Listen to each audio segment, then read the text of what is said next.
Salut à tous, c'est Bébé. On se retrouve avec l'ami Ludo, que vous reconnaissez à côté de moi. Et aujourd'hui, on vous emmène dans le Luberon. Ce sera une découverte pour nous deux. On ne connaît pas du tout ce coin. Donc, on est à la maison, parking de la maison forestière du Fond de l'Orme. Et on part pour faire le rocher de la Croix de Fer. Et on va sûrement pousser jusqu'au rocher des 11 heures. Voilà, ça devrait faire, du coup, avec la rallonge, un bon 16-17 km et 600 de dénivelé à peu près. Voilà, en espérant que la météo tienne, que c'est un peu gris et la pluie est annoncée vers 16 heures. Donc on verra comment ça se passe. Voilà, au programme, normalement, de jolis cailloux à aller voir. Allez, c'est parti, on ne fait pas plus long. Allez, go. Il y a de la place pour se garer. Surtout aujourd'hui, on est tout seul. On ne sera pas embêté. Alors, la maison forestière là-bas, il y a un parcours de découverte botanique, il y a des petits parcours famille, il n'y a pas que des grosses randonnées, donc vous pouvez venir découvrir ça en famille. Allez, après 200 mètres, on attaque là, et à rejoindre direction Croix de Fer, un joli petit sentier.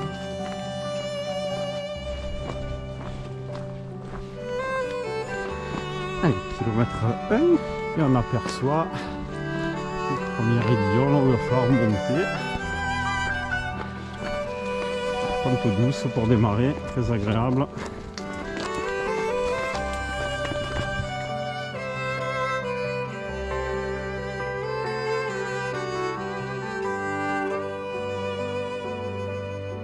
On grimpe sur un des rochers. On va voir notre ballon. Ouais. Oh, belle. Oh, joli. Donc on va zigzaguer, on va aller là-haut, là, c'est une espèce de cirque. Voilà. Et là, sous les arbres, c'est par là qu'on arrive. Allez. C'est peut-être un des deux rochers de la Croix de Fer là-haut.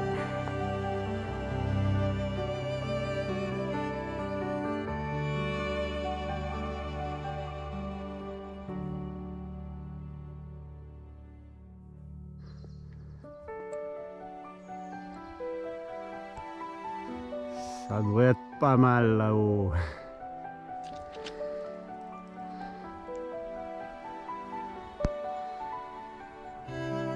Kilomètre 4.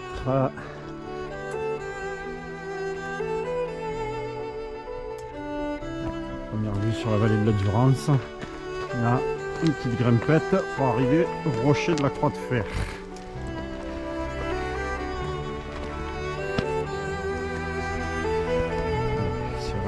Ça se fait bien, il n'y a pas besoin des mains, rien. Ah ah ah, plus on monte, plus c'est beau, ça sent la cerise sur le gâteau. Oui.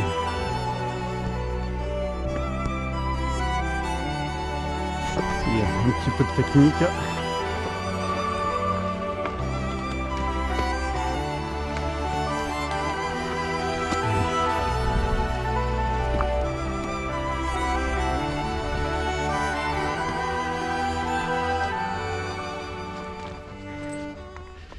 Superbe. Allez, le rocher de la Croix de Fer, ça y est, on y est. Hein, c'est ça. L'ami Ludo. Alors, qu'est-ce que t'en penses? Ça vaut le coup? Bah oui, pour l'aventure en vaut la peine. Bon. Voilà. On est d'accord sur ce point. Allez. Donc, face à nous, le rocher des 11 heures. On va aller poursuivre là-bas, même s'il ne fait pas partie de la rando. On fera le pique-nique là-bas. Dans l'axe, par là-bas, on a la forêt de cèdres aussi. Et là, toute la vallée de la Durance. C'est voilé, donc vous n'aurez pas la même impression que nous, mais c'est grandiose. En plus.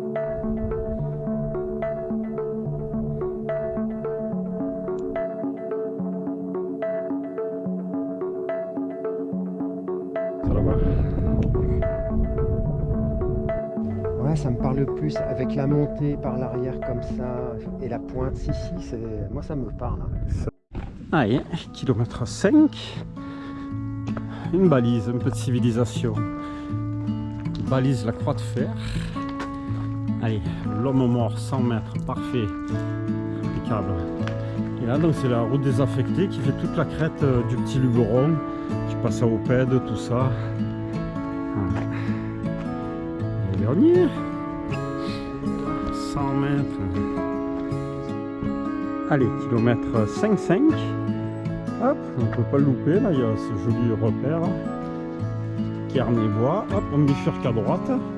Et on va s'avancer sur le rocher des 11 heures. Vite, on n'a plus que 3 minutes pour être à l'heure.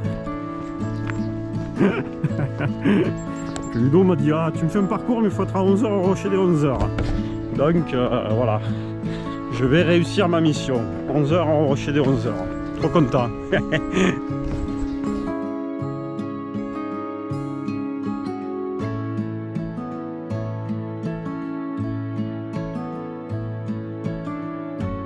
Voilà, une jolie prairie de cailloux. Voilà. Et on arrive à l'emblème du rocher de 11 heures. Belle vue sur la Durance. Et le fameux cairn. Balèze.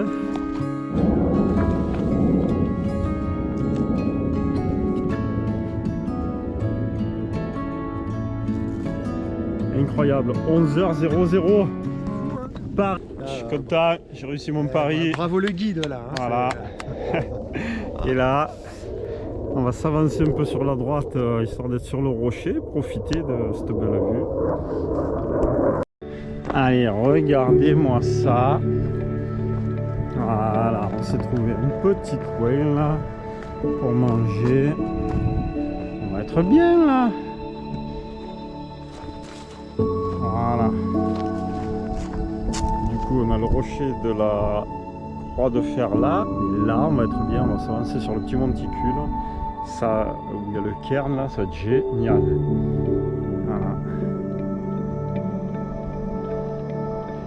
Allez, on était vers où on voit Ludo et là, ça y est, le coin pique-nique au cairn qu'on voyait tout à l'heure.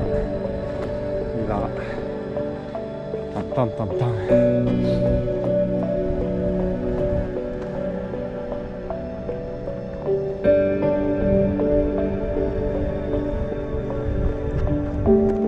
Regardez-moi ça.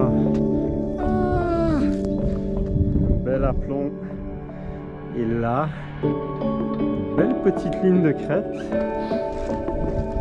qui peut se faire. Il y a un chemin à chaque fois qui longe jusqu'à l'autre monticule là-bas. Ce sera l'objet d'une prochaine rando. Super. La croix de fer. Les falaises, on a bien bougé. Regarde à ta gauche. Avance. Rien là, on n'est pas bien.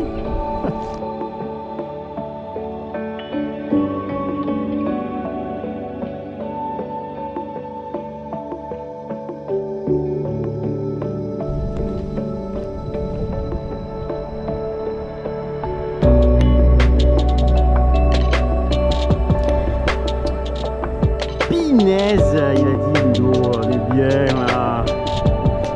dépaysement total, comme on disait.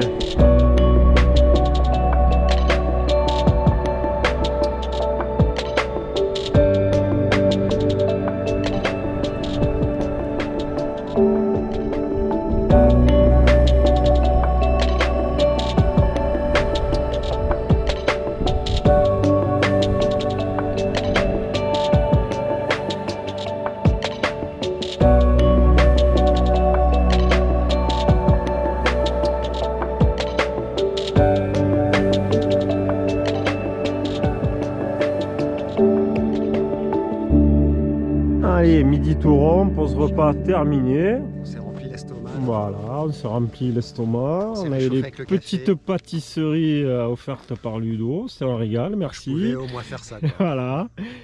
Et voilà, notre terrasse. Hein. Voilà, je vous en remets un petit coup. On s'est régalé. Il manquait le petit rayon de soleil.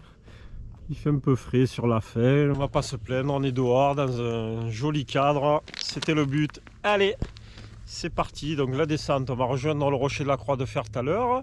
Et on va redescendre vers Mérindol-le-Vieux par un autre vallon. C'est parti. Allez, kilomètre 7, on repasse au cairn.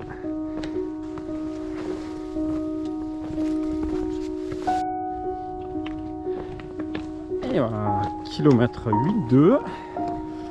Nous sommes de nouveau au rocher de la Croix de Fer. C'est bon, on va aller jeter un oeil.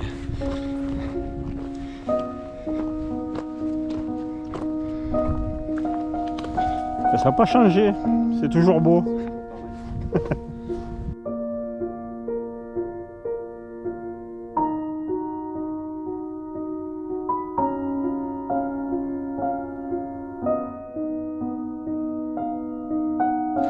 Après un court passage en commun avec la montée, on reprend un chemin en balcon sur le versant gauche d'une petite colline.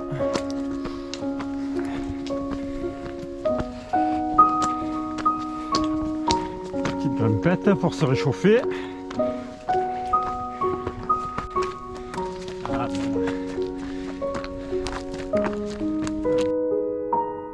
Donc en contrebas, c'est le vallon par où on est arrivé, dans lequel on est monté. Oh, superbe.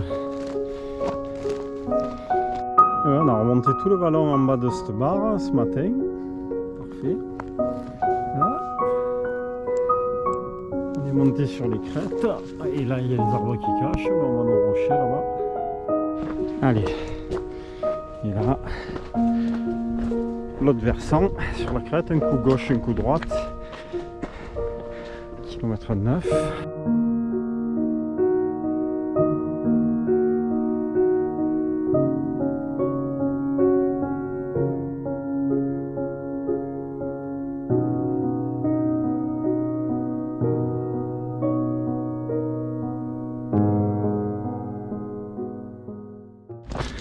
Allez, on se régale. Ce petit retour en crête là. Que des petits vallons, des petites collines. Oh, regarde à droite.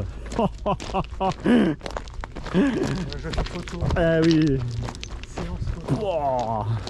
Tout à l'heure on était dans le vallon, on voyait pas tout ça. De temps en temps on voyait un rocher, mais là. Séance photo. Oh, cette vue. Bon, dommage hein, pour les amis qui nous suivent. Et là c'est vol interdit pour le drone, je sais pas si je l'ai dit. Ça claque de chez ça claque. Bon sang de bon sang. Oh là là. Je sais pas par où commencer.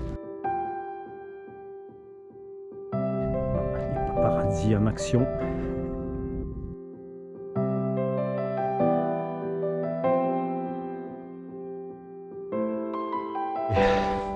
C'est une petite montée là sur une petite colline.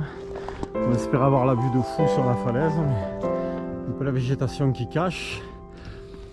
Et comme on disait, si on continue le sentier, là c'est retour direct à la maison forestière en 3 km. Là on va reprendre le vrai parcours, on descend sur le vallon là et aller faire un tour à Mérindol. Mais ouais, il doit nous rester presque autant que ce qu'on a fait. On a 9 9 km et il va nous en rester autant.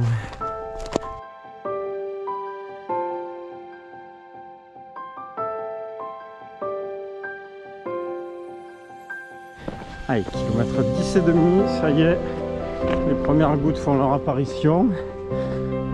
On est dans le dédale de petites collines, c'est joli.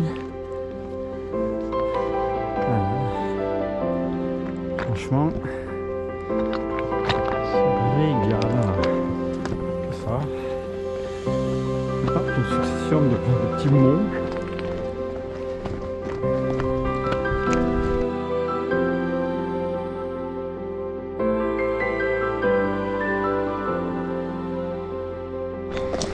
Allez, kilomètre 12, on revient dans la civilisation, il y a des petits champs et tout. Un carrefour DFCI. Et donc là, on disait, il y a possibilité, bon là pour l'instant il ne pleut pas trop, on va tenter le grand tour. On tente le tour normal, mais sinon du coup, on va partir là-bas en face, et sinon en partant sur la droite là par le DFCI, ça ramène directement à la maison forestière où on est garé en 2 km à peu près maxi. Donc ça ferait une boucle de 14 pour nous, si on a rallongé un peu.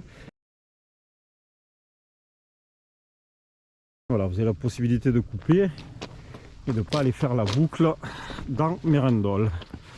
Voilà, nous comme on ne connaît pas du tout, la météo se tient, il est tôt, il est 13h20. Donc on va aller faire la boucle dans le village, voir ce qu'il y a de sympa. Allez, on vous emmène.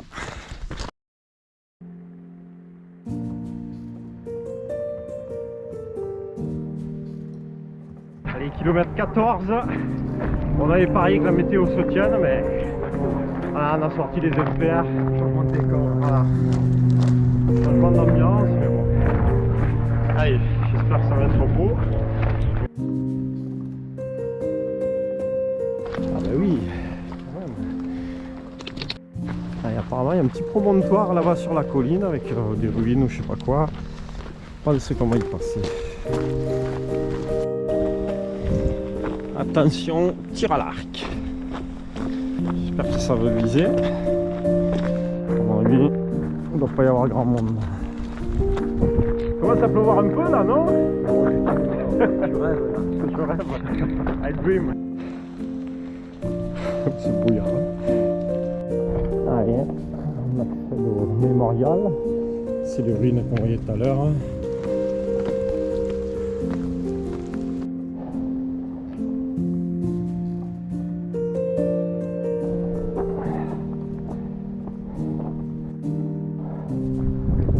Là vaut le coup d'œil.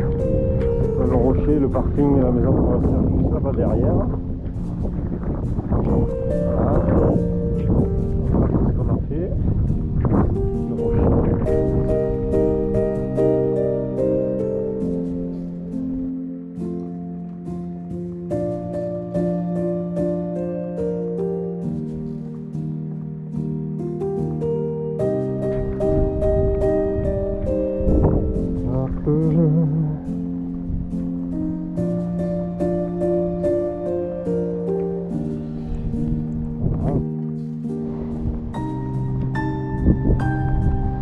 Dommage, ça va pas voir, parce que on voit bien la Sainte-Victoire, tout ça là-bas.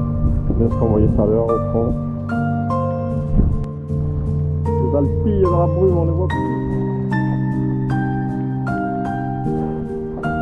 Quel beau temps, quelle vue. Ouais, c'est ça, on avait raison là-haut, c'est ça. Sainte-Bonne, Sainte-Victoire.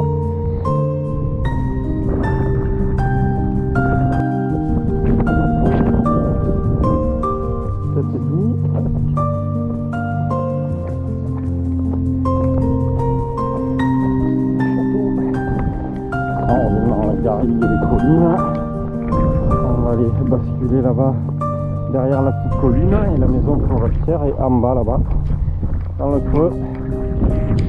Voilà, on va rester 2-3 km max. C'est un beau 20 km au final. Quand on aime, je ne compte pas.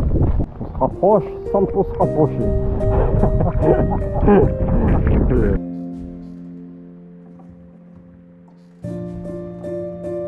9 tourons, balise Cédaillan, voilà, donc la Fonte de l'Orme, 1 km 4. 11 km 400. 1,4. Tu louches mon brave. Voilà, on arrive du GR6 là-haut. Les pronostics, je vais dire, la rallonge, on ne devrait pas être loin des 20, ouais, incroyable. Elle est encore 2 heures. C'est bon. Voilà, plus que 2 heures. Voilà, on a trouvé notre abri. Et mine de rien, la table de pique-nique, impeccable pour le goûter. Bon, c'est trop tôt, c'est que 15h tout rond.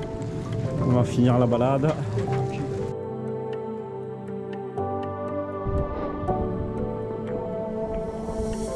Il était temps, ça commence à mouiller. À force.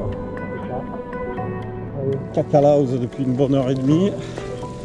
On va être content de finir quand même. Même si ça s'est bien passé, que ça n'a pas plu très très fort. Allez, on est dans le parc de la maison forestière, on est comme le parc de pique-nique et tout. Là. On va faire des petites balades familiales. En botanique, on va prendre les plantes, les arbres aux enfants. Il y a de quoi faire, hein, tout le tour.